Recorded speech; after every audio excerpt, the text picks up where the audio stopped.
Your Bible app, Bible in a Day, chronological. We've got Exodus 28 and 29 today. This is kind of the priestly garments for Aaron and the fellows, the Levites. I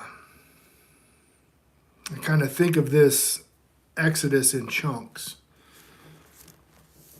or this set of instructions until we get to Deuteronomy 32 and 33, all kind of in chunks.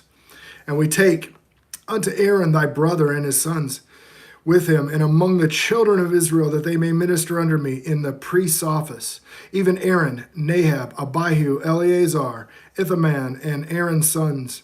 And thou shalt make holy garments for Aaron thy brother, and thy glory for beauty.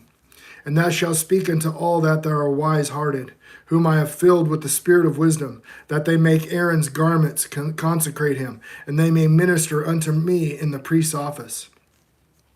And these are the garments which shall make a breastplate, and an ephod, and a robe, and a broidered coat, and a mitre, and a girdle. And they shall make holy garments for Aaron thy brother and his sons, that he may minister into the priest's office. Check this out. This is pretty cool.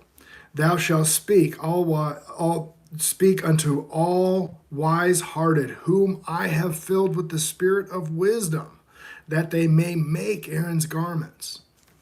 Okay, so they get filled with the Spirit and the knowledge and the wisdom on how to do this stuff.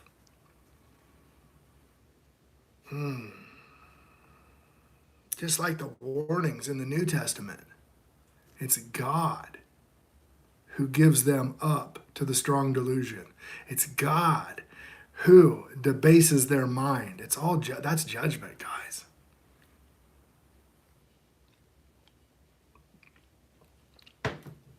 Wild, wild, wild. This whole thing comes in a big circle, or maybe it's a tapestry. They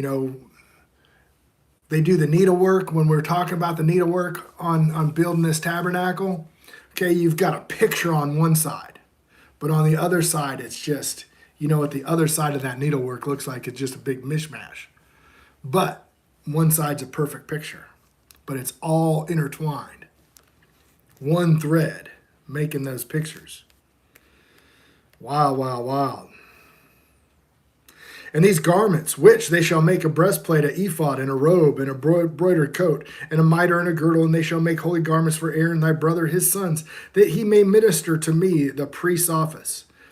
And they shall make a gold, and blue, and purple, and scarlet, and fine linen.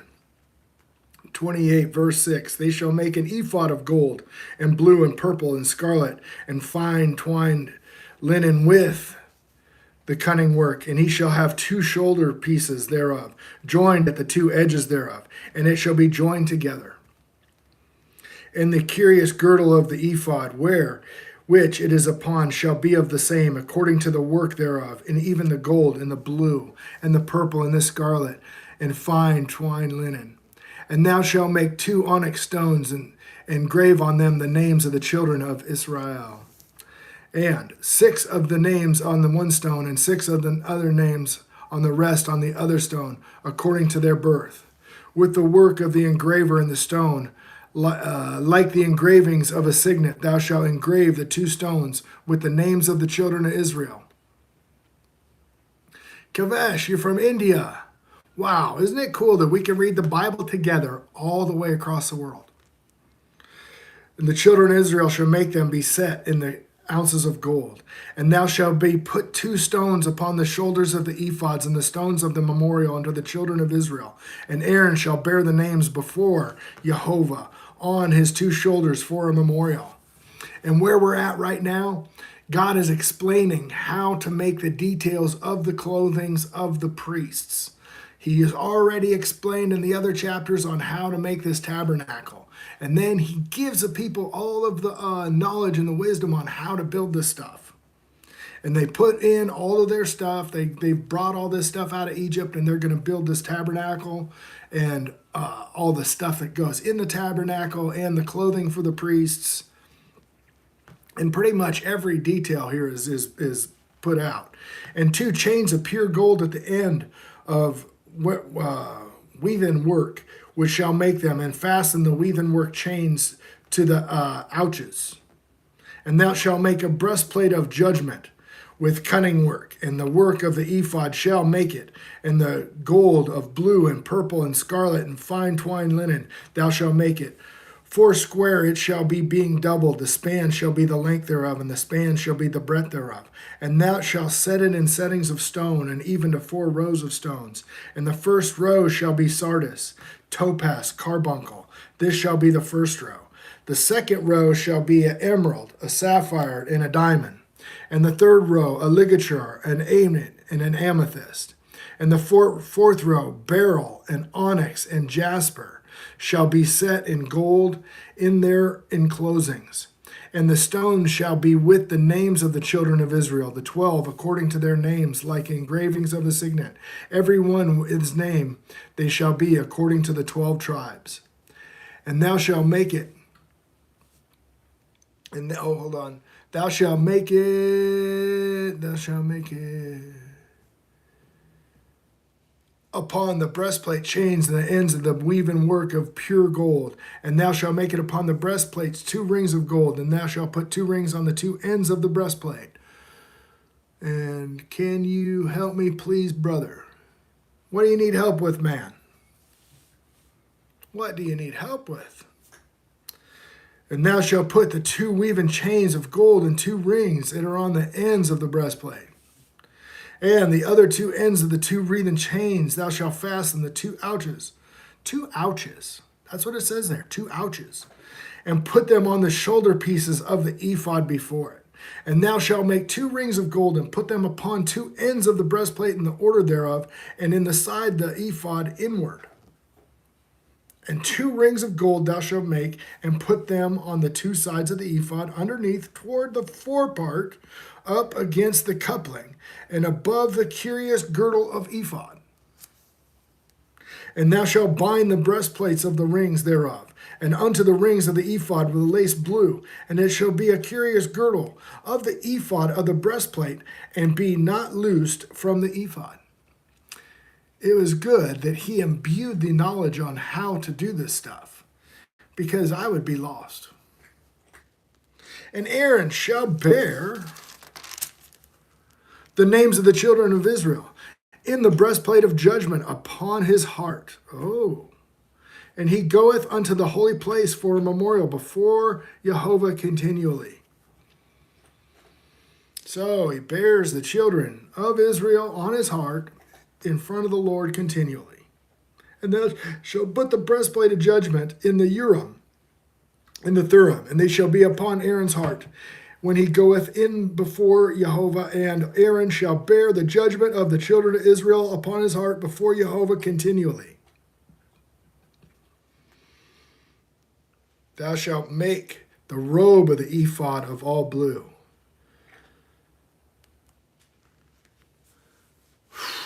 So Aaron is the chief priest, the chief priest, and he's going to bear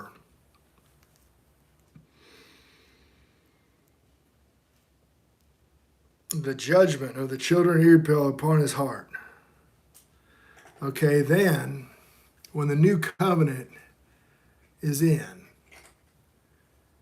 we have a new high priest. The high priest then will be Yeshua, bearing that judgment of the children of Israel on his heart.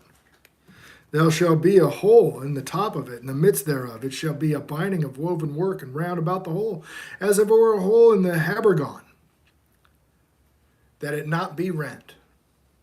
And beneath, upon the hem of it, thou shalt make pomegranates of blue, purple, scarlet round about them, here in the hem thereof, and the bells, gold, between them round about.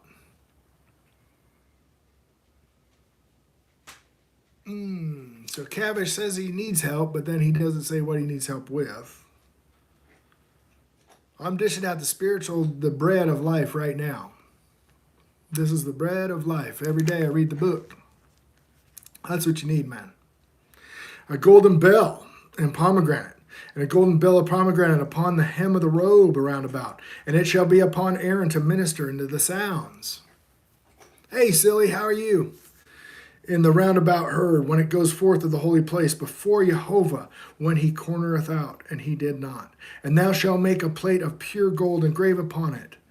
Okay, he graves upon it engravings of a signet, holiness to Jehovah.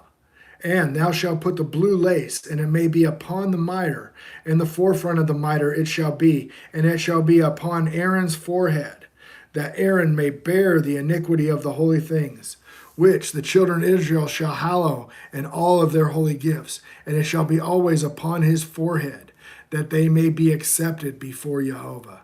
And that thou may be embroidered in the coat of fine linen. Thou shalt make a mitre of fine linen, and thou shalt make the girdle of needlework.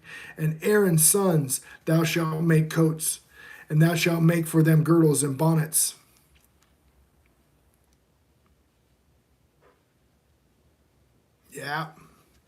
Yeah, Rosie. You got it. And thou shalt put upon them Aaron thy brother and his sons with him, and thou shalt anoint them, create them, and sanctify them, that they may minister unto me in the priest's office. And thou shalt make the linen breeches to cover their nakedness, and the loins, and even into the thighs they shall reach. And they shall be upon Aaron's and his sons when they come in, and unto the tabernacle of congregation. For when they come near unto the altar to minister the holy things, that they bear not the iniquity and die. It shall be a statute for them unto him and his seed after him. This is the thing. Let's see, here's chapter 29. And this is the thing that thou shalt do unto them.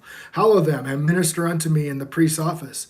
Take one young bullock and 2 rams without blemish, and unleavened bread and cakes and unleavened tempered and oil and wafers, and anoint the oil wherein and the wheaten flour, and thou shalt make them. And thou shalt put them into one basket, and bring them into the basket with the bullock and the 2 rams. And Aaron and his sons thou shalt bring unto the door of the tabernacle of the congregation, and thou shalt wash them with water. And thou shalt take the garments and put Aaron the coat and the robe and the ephod and the breastplate and the girdle with him, and the curious girdle of the ephod. And thou shalt put a mitre upon his head, put the mitre upon his head, and put the holy crown upon the mitre. And thou shalt take the anointing oil and pour it upon his head and anoint him. And thou shalt bring his sons pure coats upon them, and they shall gird them with girdles. And Aaron and his sons put the bonnets on them, and the priest's office, and theirs in their perpetual statute. And thou shalt consecrate Aaron and his sons. And thou shalt cause a bullock to be brought before the tabernacle of the congregation, and Aaron and his sons shall put the hands upon the head of the bullock, and they shall kill the bullock before Jehovah by the door of the tabernacle of the congregation. And thou shalt take the blood of the bullock and put it upon the horns of the altar with thy finger, and pour all the blood beside the bottom of the altar. And thou shalt take the fat of the covereth of the inwards of the caul that is above the liver, and the 2 kidneys, and that fat that is upon them, and burn them on the altar. But the flesh of the bullock and the skin and his dung thou shalt burn with fire without the camp. It is a sin offering. Okay, so that right there is our first mention of the sin offering. And thou shalt take 1 ram, and Aaron his 2 sons, and he shall put the head of the ram. But it's just the after parts of this bull offering. And thou shalt slay the ram, and thou shalt take his blood and sprinkle round about the altar. And thou shalt cut the ram in pieces, and wash the inwards of him and his legs, and put them unto the pieces unto his head. And thou shalt burn the whole of the ram upon the altar. It is burnt offering unto Jehovah. It is a sweet savor, an offering made by fire unto Jehovah. And thou shalt take the other ram, and Aaron his son shall put his hands upon the head of the ram. And thou shalt kill the ram, and take his blood, and put it on the tip of the right ear of Aaron, and on the tip of the right ear of his sons, and upon the thumb of their right hand, and upon the great toe of their right foot, and sprinkle the blood upon the altar round about. And thou shalt take the blood that is upon the altar of the anointing oil, and sprinkle it upon Aaron, and upon his garments, and upon the sons, and upon the garments of his sons with him, that he should be hallowed, and his garments, and his sons, and his garments with him. And thou shalt, it's very important for his garments to be hallowed. And thou shalt take the ram and the fat rump, and the fat that covereth the inwards, and the caul above the liver, and the two kidneys, and the fat is upon them, and the right shoulder, for it is a ram of consecration, and one loaf of bread that and one cake of oil bread, and one wafer out of the basket of the unleavened bread that is before Jehovah. And thou shalt put in all the hands of Aaron and in the hands of his sons, and thou shalt wave them for a wave offering unto Jehovah. And thou shalt receive them in their hands and burn them upon the altar for a burnt offering, for a sweet savor before Jehovah. And the offering is made by fire unto Jehovah. And thou shalt take the breast of the ram as Aaron's consecrate, and wave it for a wave offering before Jehovah, and it shall be thy part. And thou shalt sanctify the breast of the wave offering in the shoulder of the heave offering, which is waved, and which is heaved up, and the ram and the consecration, even that which is for Aaron, and that of which is for his sons. And it shall be Aaron's and his sons by a statute forever from the children of Israel, that it heave offering, and it shall be a heave offering from the children of Israel, and the sacrifice of their peace offerings, even the heave offering unto Jehovah. And the holy garments of Aaron and his sons after him shall be anointed therein, and shall be consecrated in them. And the sons is this, and that the son and his priest instead shall put them on 7 days, and when he cometh into the tabernacle of congregation to minister unto the holy place. And thou shalt take a ram of the consecration, and seeth his flesh in the holy place. And Aaron and his sons shall eat the flesh of the ram, and the bread that is in the basket by the door of the tabernacle of the congregation. And they shall eat those things wherein the atonement was made, to consecrate and to sanctify them. But a stranger shall not eat thereof, because they are holy. And if thought of the flesh of the consecrations, or the bread that remaineth in the morning, then thou shalt burn the remaining with fire, and it shall not be eaten, because it is holy. And thus thou shalt do unto Aaron and his sons, and according to all things that I have commanded thee. In the 7 days thou shalt consecrate them. So whatever is left over has to be burned, because it's holy. No leftovers for the morning. You got to burn them in the morning. In 7 days shall make atonement for the altar, and to sanctify it. And it shall be the altar of the most holy, and whatever toucheth that altar shall be holy. Now, this is that which thou shalt offer upon the altar: 2 lambs of the first year, and by the day continually. And 1 lamb thou shalt offer in the morning, and thou shalt offer the lamb, thou shalt offer it even. And with the 1 lamb, a 10th deal of flour mingled with a 4th part of hin and beaten oil, and the 4th part of the hin of wine for a drink offering. And the other lamb thou shalt offer at even, and thou shalt do according to the meal offering of the morning, and according to the drink offering thereof, for a sweet savor, an offering made by fire unto Jehovah. This shall be a continual burnt offering throughout your generations at the door of the tabernacle of the congregation before Jehovah. And I will meet you to speak unto you thee.